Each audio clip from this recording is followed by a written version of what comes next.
Hey guys, welcome. I want to thank you guys for tuning in to another episode of The Garden. Here we are. I'm super excited for this part two of the Insecure and Secure that we're doing. Um, the Lord gave me this, and when He revealed this to me, I was like, wow.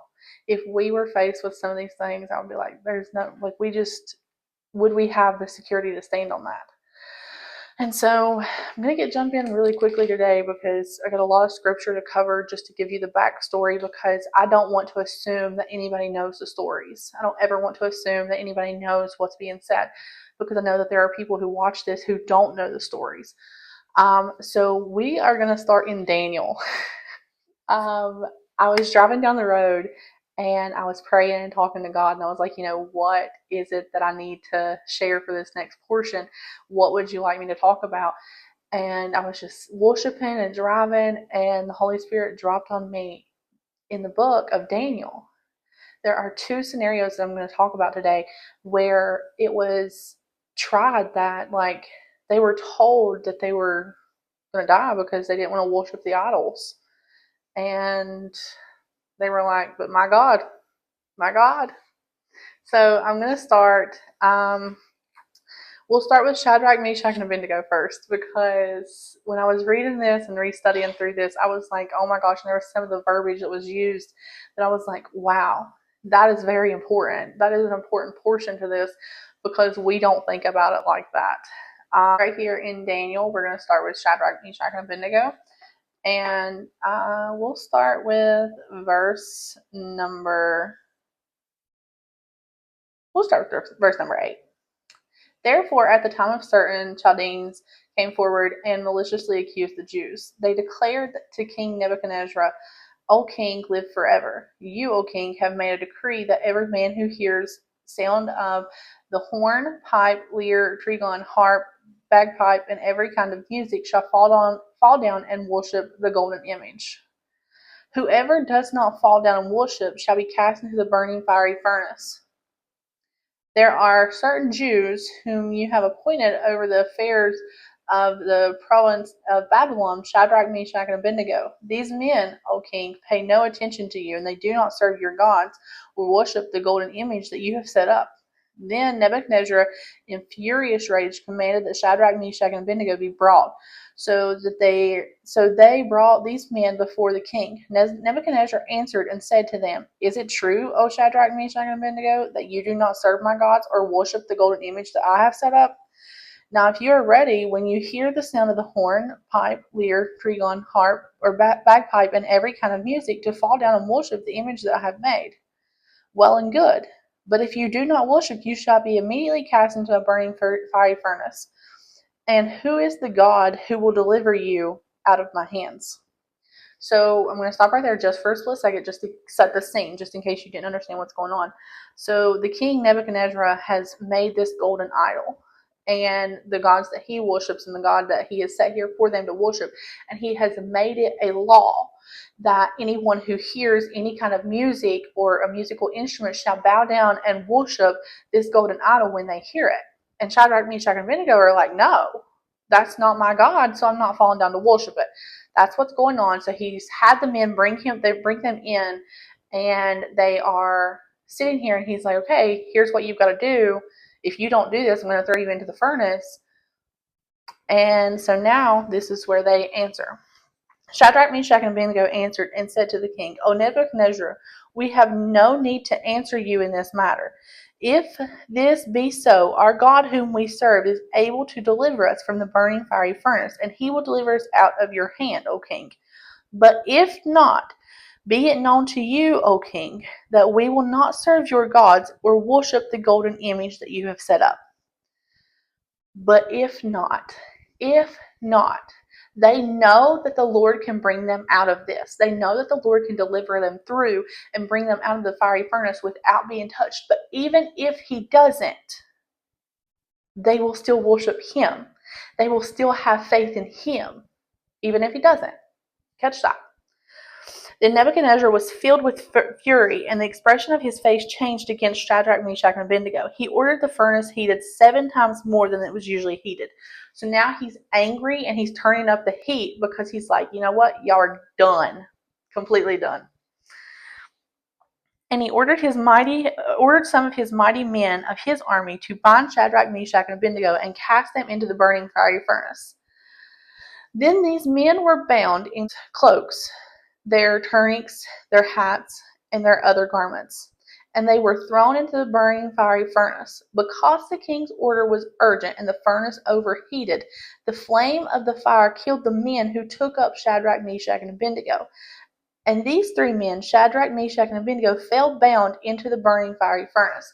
So the people who took them down into the furnace to throw them in died because the heat was so strong. It literally killed them instantly when they were throwing them in. They bound these men up so like they couldn't even try to, just waddle away or nothing. So they're bound up and they throw them in there bound into this fiery furnace that killed the bystanders. Then King Nebuchadnezzar was astonished and rose up with haste. He declared to his councils, Did we not cast 3 men bound into the fire?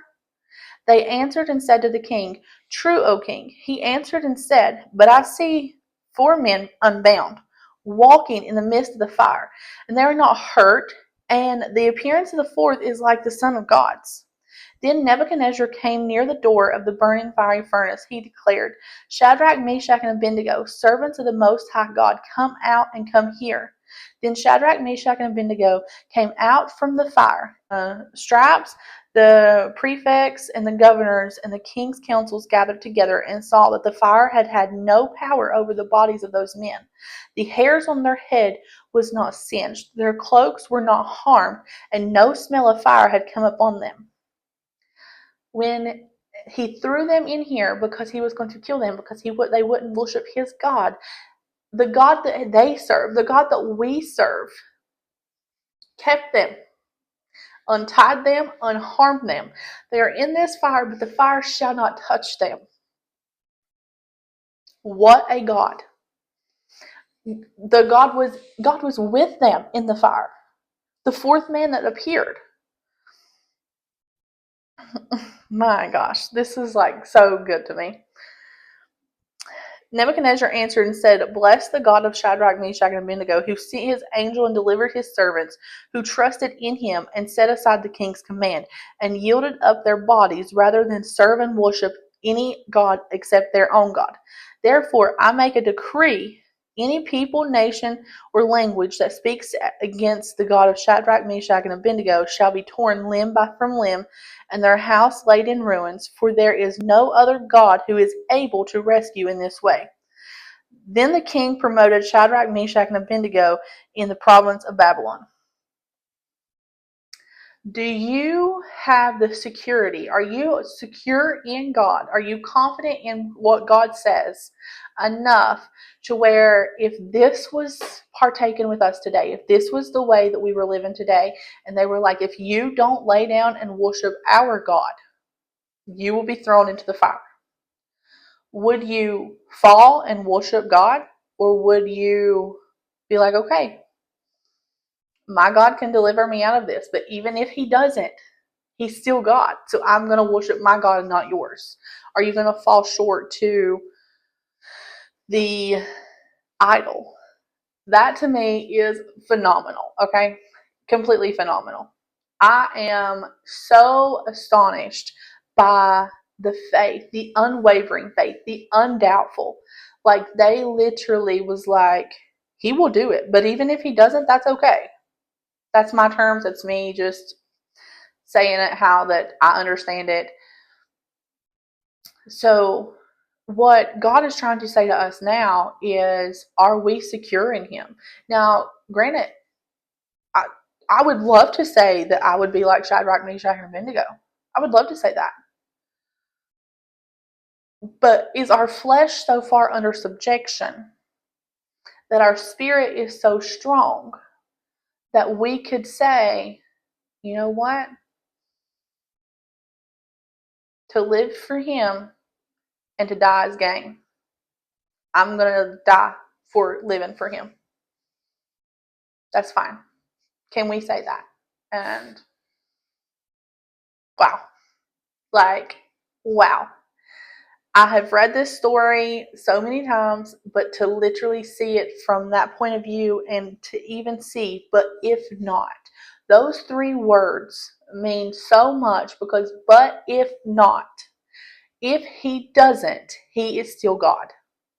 If he doesn't, he is still God. And that right there sticks with me so much. That becomes such a part of me because I don't ever want to get into the mindset that if I pray and ask God to do it, he's going to do it. And if he doesn't, then I'm not going to serve him no more. I don't ever want to live in that mindset because I can pray and ask God for things. But if he doesn't, that's okay. He's still God. If he ever doesn't deliver me from the things that I'm struggling with, he is still God. If he doesn't ever answer the prayers that I have been praying about breakthroughs, he's still God because I know that he knows what's best for me. And sometimes my prayers ain't what's best for me. And I need to realize that he is still God. I need to be so secure in him to know that he is still God. So are you secure enough to be like, okay, he's still God? Or are you insecure and you don't have the confidence? You don't have the confidence into believing that he is still God. That if he doesn't answer that, that's the worst thing that's ever happened. He must not hear me. He must not be real. Like, is that where we're at? Or he must not be the God of my life. Because what kind of little G gods are we serving instead of the big G God? Because if I'm so secure in him, I can be like, okay, he's still God. Even in the weakest moments, he's still God. Even in the darkest times, he's still God. No matter what is coming into me at this world, he's still God. So if I have that to stand on and I believe that to be true and I live by that, no matter what comes against me, he's still God. And if it seems like it's a terrible thing, look at it from the bright side. Look at it from, you know what? Maybe this is a lesson. What can I learn from this? Let's examine and see what the Lord's trying to show me. Let's look at this and be like, okay, well, this is what's happening. This is how I reacted. This is how I should probably react from now on. Or is this how I continue to react? Like, what can I renounce? What can I learn?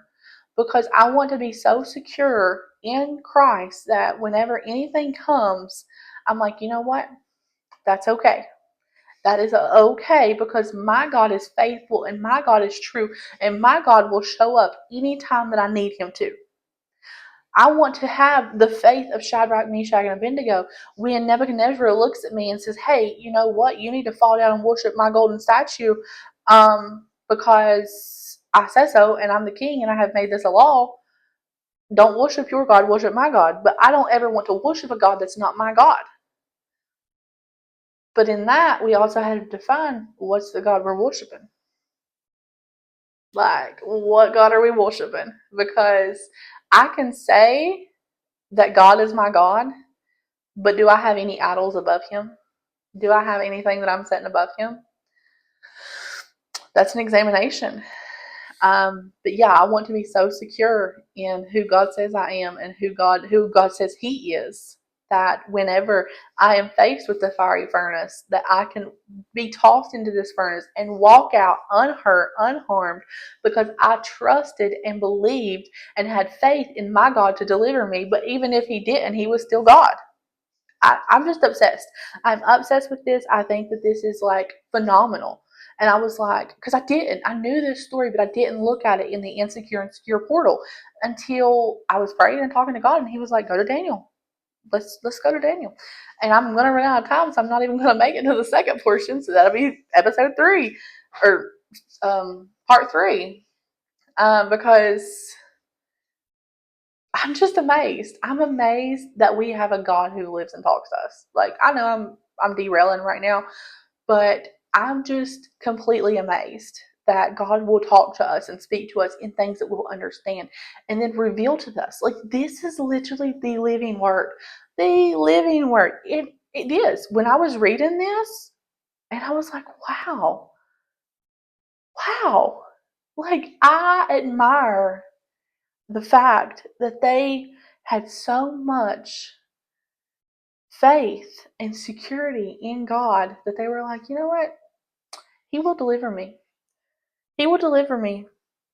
But even if he doesn't, he's still God. Because we should be living like that every day. Every single day, that should be what comes out of our mouth. Anytime that we are faced with something, you know what? My God will deliver me from this. But even if he doesn't, he's still God. And don't just say it, mean it. Because it's easy for us to say things that we don't mean. It's easy for us to be like, you know, but I don't mean it. Because your heart posture, that's what he sees.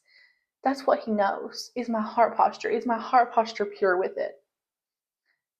So that's all we have time for today. This flew by. I'm really sorry that we only got through this one portion, but that leaves us for another one because I knew it was going to be multiple parts.